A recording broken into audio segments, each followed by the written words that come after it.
क्या हाल है भाई लोग। हाँ तो आज हम देखने वाले हैं couple of cookies season 2 episode number 9 के एक्सप्लेनेशन को। और देखो अगर तुमने इसके पहले के किसी भी एपिसोड को नहीं देखा है तो यार क्या कर रहे हो, मतलब मैंने ऑलरेडी सबको एक्सप्लेन कर रखा है। तो अगर तुमने अभी तक उसे नहीं देखा तो भाई देख लो, और अगर देख रखा है तो आज फिर शुरू करते हैं इस एपिसोड के एक्सप्लेनेशन को बिना किसी देरी के। फिर इस एपिसोड के स्टार्टिंग में हम देखते हैं कि जो नागी और हीरो है वो अभी भी अपना फोटोशूट कराई रहे होते हैं एंड यहाँ पे सब लोग आ भी चुके होते हैं। एंड तभी हम देखते हैं कि जो नागी होता है ना वो अब हीरो को किस करने जा रहा होता है, मतलब कि यार फोटोशूट के लिए। एंड तभी यहाँ पे साची वाइल्ड कार्ड एंट्री लेती है और कहती है कि अरे बस करो, रुक जाओ। और भाई ये कुछ ज्यादा ही रो रही होती है, मतलब कि ये उसे मना करती है कि देखो यार ऐसा मत करो, मतलब मेरे भाई को तुम लोग मुझे लौटा दो, मैं नहीं चाहती कि वो ऐसा करे। और यहाँ पे इसे देख के ना सब काफी ज्यादा शॉक्ड होते हैं कि भाई ये बंदी ऐसा बिहेव क्यों कर रही है, मतलब कि इसे क्या हो गया अचानक से। एंड यहाँ पे नागी भी कुछ ज्यादा ही शॉक्ड होता है कि आखिर साची ऐसा क्यों कर रही है। एंड तभी यहाँ पे दूसरी तरफ अमेरिका को देखते हैं और वो सोच रही होती है कि अरे यार साची को तो ऐसा लग रहा है कि यहाँ पे सच में शादी हो रही है। और ये सब देख के ना एरिका को थोड़ा हंसी आ रहा होता है। बट यहाँ पे जो नागी होता है ना वो यहाँ पे साची को समझाने की कोशिश करता है। तो यहाँ पे साची बोलती है कि हाँ मुझे पता है लेकिन मैं ये सब नहीं देख सकती। और भाई ये बंदी ना किसी का बात ही नहीं मान रही होती है। जिसके बाद नागी साची का हाथ पकड़ के उसे जबरदस्ती वहां से बाहर लेके जाता है और उसे वहां पे बैठाता है और साची को सब कुछ समझाता भी है। तो साची बोलती है कि मुझे माफ करना, मतलब कि मैंने ऐसे सब कुछ खराब कर दिया लेकिन मुझे ये सब पसंद नहीं आ रहा था। तो नागी कहता है कि पता नहीं तुम्हें क्या हो गया है, मतलब कि वो जस्ट एक फोटो शूट था जो कि हमें करनी थी और बस हम वही कर रहे थे। बट यहाँ पे जो साची होती है ना उसके बात को समझ नहीं रही होती है और वो बोलती है कि मुझे तो ऐसा लगा था कि तुम यहाँ पे पढ़ाई वढ़ाई करने आए हो, बट तुम तो यहाँ पे अलग ही नौटंकी कर रहे हो। तो यहाँ पे जो अपना बंदा होता है, आई मीन नागी होता है, वो बोलता है कि देखो मैं बचपन से ना अभी तक बस पढ़ते ही आ रहा हूँ, मैंने उसके अलावा और कोई काम ही नहीं करा। बट अब तुम सबके साथ रह के मुझे ऐसा लगता है कि हाँ मुझे अब कुछ करना चाहिए, क्योंकि कुछ दिनों में मेरी शादी भी होने ही वाली है, मतलब अपना लौंडा शादी के लिए बिल्कुल तैयार है। और फिर नागी कहता है कि आज झूठी शादी करके तो मुझे इस पे और ज्यादा यकीन हो गया है कि कभी न कभी तो मैं शादी करूंगा ही। और फिर यहाँ पे वो जो होता है ना वो साची को थोड़ा पैम्पर करता है। वो बोलता है कि अगर तुम्हें इससे दिक्कत थी तो तुम ये बात मुझे पहले ही बोल सकती थी। एंड सडनली यहाँ पे जो नागी होता है ना उसे यहाँ पे एरिका के फादर की बात याद आती है, जहाँ पे उसका फादर नागी से बोल रहा होता है देखो अगर तुम चाहो ना तो तुम साची से शादी कर सकते हो, मतलब अगर तुम उससे शादी कर लोगे तो सारी की सारी प्रॉब्लम्स खुद से सॉल्व हो जाएंगी। और वैसे भी तुम दोनों कोई सगे भाई बहन थोड़े ना हो। और इसके बाद तभी सीन फिर से प्रेजेंट में शिफ्ट होता है और यहाँ पे जो नागी होता है वो यहाँ पे साची को समझाता है कि देखो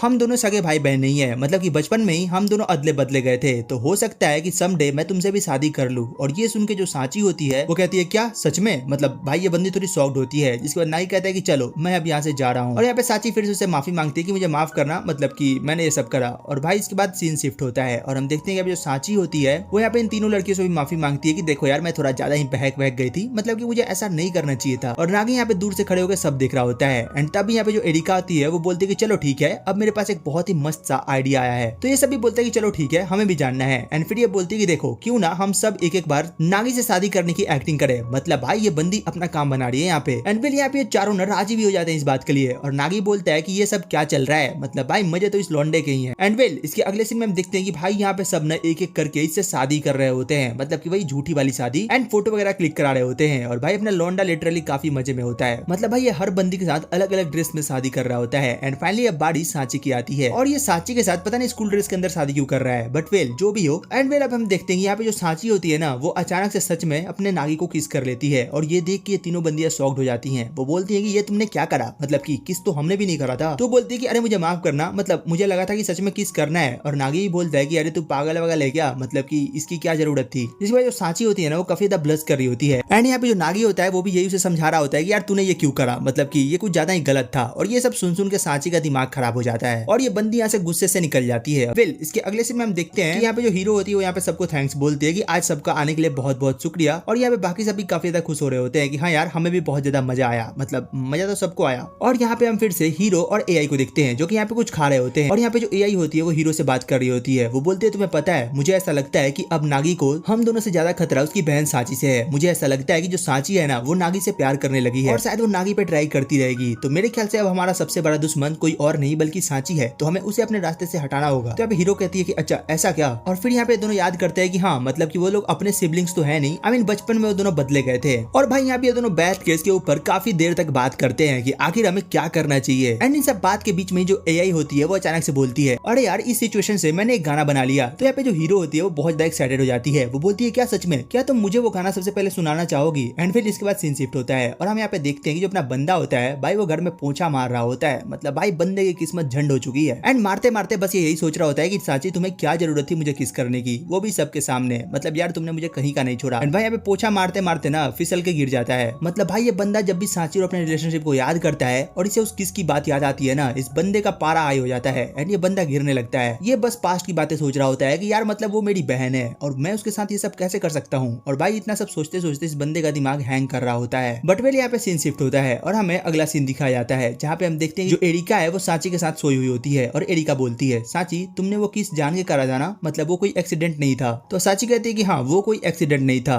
मतलब मैंने वो जान के करा था। और फिर वो बोलती है, अरे नहीं मैं मजाक कर रही थी, वो बस एक एक्सीडेंट ही था, मतलब कि वो कितना बड़ा मिस हो गया था ना, उसके लिए मुझे माफ करना। एंड फिर यहाँ पे वो थोड़ा सा अजब सा मुंह बनाने लगती है और फिर वो सोचती है कि नहीं मैंने गलत करा, मुझे उसे किस नहीं करना चाहिए था, हम बस एक सिबलिंग्स है। एंड यही सब सोच सोच के ना भाई ये बंदी फिर से रोने लग जाती है, मतलब कि इसके आंखों में आंसू आ जाते हैं भाई। जिसके बाद हमें नेक्स्ट डे का सीन दिखाया जाता है, जहाँ पे जो नागी होता है वो फाइनली घर पे पहुंच चुका होता है और वो बोलता है कि ओ ये बढ़िया है, घर में कोई नहीं होगा और मैं यहाँ पे अब आराम से बैठ के पढ़ाई करूंगा। और जैसे ही ये घर के अंदर एंट्री लेता है भाई बंदे के होश उड़ जाते हैं, मतलब कि सांची और एरिका ऑलरेडी अंदर बैठे होते हैं। और इन्हें देख के अपना बंदा बोलता है कि अरे यार मतलब तुम दोनों यहाँ पे कैसे आ गए, मतलब मैं यहाँ पे चैन से रहने आया था। तो यहाँ पे सांची बोलती है ये कैसा रिएक्शन है, तुम्हें हमें देख के खुशी नहीं हुई। तो बोलता है अरे बस भी करो, मैं अपने रूम में जा रहा हूँ, तुम्हें जो करना है करो। जिसके बाद ये बंदा अपने रूम में जाता है और इसे बार बार ये दोनों एक ही बात पूछे जा रहे होते हैं, जिसपे बंदा बोलता है कि अरे चुप भी करो, मुझे तुम लोगों के किसी भी सवाल का जवाब नहीं देना है। एंड इतना कहकर अपने रूम में जाता है और वो बोलता है मैं विश्वास नहीं कर सकता, मतलब मैं यहाँ पे शांति से रहने के लिए आया था और पढ़ने के लिए, और यहाँ पे ये दोनों फिर से हैं। जिसके बाद ये बंदा अपने बुक्स उठाता है एंड सडनली इसे फिर से वही किस का सीन याद आ जाता है एंड इसने अपनी बहन के साथ जो भी पास्ट में समय बिताया होता है इसे वो सब कुछ याद आने लगता है और ये बोलता है यार ये सब क्या चल रहा है। वेल अगले सीन में हम देखते हैं कि जो यहाँ पे नागी होता है वो मार्केट के लिए जा रहा होता है एंड सांची बोलती है कि ओनी चान मैं भी तुम्हारे साथ चलूंगी। तो नागी बोलता है कि नहीं इसकी कोई जरूरत नहीं है, मतलब मैं अकेले लेके आ जाऊंगा। तो बोलती है नहीं मैं चलूंगी तो तुम्हारी हेल्प हो जाएगी। ये बंदा बोलता है कि अरे बस भी करो, मुझे नहीं चाहिए हेल्प। एंड यहाँ पे तभी एरिका आती है और वो सांची को समझाती है कि देखो तुम चिंता मत करो, मुझे ऐसा लगता है कि नागी बस भूखा है और वो भूखा होने पे थोड़ा गुस्सा हो जाता है। तो यहाँ पे जो सांची होती है वो बोलती है कि वो या तुम। तो एरिका कहती है कि अरे नहीं मैं तो उसी की बात कर रही हूँ। एंड वेल यहाँ पे सीन शिफ्ट होता है और अगले सीन में हम फिर से देखते हैं कि जो नागी है वो यहाँ पे खाना बना रहा होता है और बोल रहा होता है कि यार मैं सच में कितना ज्यादा पैथेटिक हूँ, मतलब मुझे कोई भी काम सही से नहीं होता है। एंड वेल वो यहाँ पे बहुत ही अच्छा खाना वाना बना के ना टेबल पे रख देता है, जिसे देख के भाई एरिका के मुंह से पानी आ रहा होता है कि हाँ सच में ये कमाल का खाना लग रहा है, मतलब खाने में तो आज मजा ही आ जाएगा। एंड वो यहाँ पे खाने के लिए बहुत ज्यादा एक्साइटेड होती है। बट यहाँ पे जो नागी और सांची होते हैं उनका मूड बिल्कुल भी अच्छा नहीं होता और यहाँ पे नागी बोलता है मेरा खाने का कोई भी मन नहीं है, तो तुम दोनों खाना खा लो। और वो यहाँ से जाने लगता है और सांची भी यहाँ पे बहुत ज्यादा बुरा फील कर रही होती है। बट तभी यहाँ पे जो अपनी बंदी होती है मतलब एरिका होती है भाई वो लिटरली पूरा खाना फेंक देती है। वो बोलती है बस भी करो तुम दोनों की हिम्मत कैसे हुई ये सब करने की, मतलब कि क्या लगा रखा है ये, मेरा दिमाग खराब हो गया है तुम दोनों का नौटंकी देख के। एंड तभी यहाँ पे जो नागी और सांची होते हैं दोनों की फट जाती है और ये दोनों जल्दी जल्दी खाने को रोकते हैं, मतलब भाई गिरने से रोकते हैं। एंड फिर यहाँ पे दोनों बैठ के वहाँ पे खाना वाना खाते हैं और यहाँ पे जो एरिका होती है वो बोलती है मुझे लगता है कि तुम दोनों को अकेले में थोड़ा बात करना चाहिए, और वो यहाँ से चली जाती है। जिसके बाद ये दोनों बात भी करते हैं और यहाँ पे जो सांची होती है उसे खाना बहुत ज्यादा अच्छा लगता है। वो बोलती है कि सच में आज तुमने खाना बहुत ज्यादा अच्छा बनाया है। और फिर यहाँ पे जो अपना बंदा होता है वो बोलता है देखो उस दिन तुमने जो मुझे किस करा था या फिर जो भी करा था वो किसी पर्पज से था। तो ये बोलती है कि क्या पर्पज। तो ये बोलता है क्या तुम मुझे लाइक करती हो। और इतना सुनते ही ना ये इसके मुंह में पानी फेंक देती है, मतलब कि अपने मुंह से फेंक देती है। बंदा बोलता है हाँ ये भी सही है। फिर ये बोलती है तुम सच में बहुत ज्यादा क्रीपी हो, मतलब ऐसे कौन पूछता है। तो बोलता है मुझे नहीं पता बट मुझे ऐसा लगता है कि मुझे पूछना चाहिए था। तो यहाँ पे सांची बोलती है नहीं ऐसा नहीं है, मैं बस थोड़ा ज्यादा डर गई थी कि तुम्हें मुझसे कोई दूर ना कर दे। तो बोलता है हाँ मैं समझ रहा हूँ। और फिर वो बोलता है तुम्हें पता है जब मुझे पता चला कि मैं तुम्हारा असली भाई नहीं हूँ और तुम्हारे पेरेंट्स को भी कि मैं उनका बेटा ही नहीं हूँ, तो उनका रिएक्शन काफी ज्यादा लेम सा था, बट मुझे ये चीज देख के कोई बुरा नहीं लगा। और फिर यहाँ पे हम उसके पास्ट का सीन देखते हैं जहाँ पे जो सांची होती है वो बहुत ज्यादा छोटी होती है और यहाँ पे सांची बताती है कैसे वो बचपन से ही उससे बहुत ज्यादा अटैच्ड है, उसे नागी के साथ रहना बहुत अच्छा लगता है और अगर नागी को कोई उसे दूर करेगा तो वो नहीं सह पाएगी। और नागी यहाँ पे समझ जाता है कि यहाँ पे ये कहना क्या चाहती है। वो बोलता है कोई नहीं तुम टेंशन मत लो, मतलब मैं कहीं नहीं जा रहा। इसके बाद ये लोग खाना वाना खाते हैं एंड अगले सीन में हम देखते हैं कि ये दोनों ना यहाँ पे एरिका के सामने जाते हैं और एरिका से बोलते हैं तुम्हें पता है हम दोनों के बीच में ना सब कुछ सॉर्ट आउट हो चुका है। तो एरिका बोलती है ओह ये तो बहुत ही बढ़िया बात है। एंड तभी यहाँ पे दोनों बोलते हैं अब हम लोग शादी करने वाले हैं और ये लोग लिटरली किस करने वाले होते हैं। तो यहाँ पे एरिका बोलती है अबे तुम दोनों की मैं टाट फाड़ दूंगी, ये क्या बक रहे हो तुम दोनों, मतलब कि मैंने तुम दोनों को यहाँ पे सॉर्ट आउट करने को बोला और तुम यहाँ पे शादी फिक्स करके आ गए। तो यहाँ पे अपना बंदा बोलता है अरे बस करो, मतलब हम बस मजाक कर रहे थे, तुम्हारे मजे ले रहे थे। तो यहाँ पे एरिका बोलती है ये बहुत ही गंदा मजाक था। एंड वेल इसी के साथ ये एपिसोड यहीं पे खत्म हो जाता है। तो तुम कमेंट करके बताना कि तुम्हें एपिसोड कैसा लगा, इसकी एक्सप्लेनेशन कैसी लगी, और हाँ अगर अच्छी लगी हो तो यार एक लाइक एंड सब्सक्राइब करना मत भूलना। वेल तो चलो फिर मिलते हैं तुमसे एक और नई वीडियो एक और नई एक्सप्लेनेशन के साथ, तब तक के लिए टेक केयर, गुड बाय।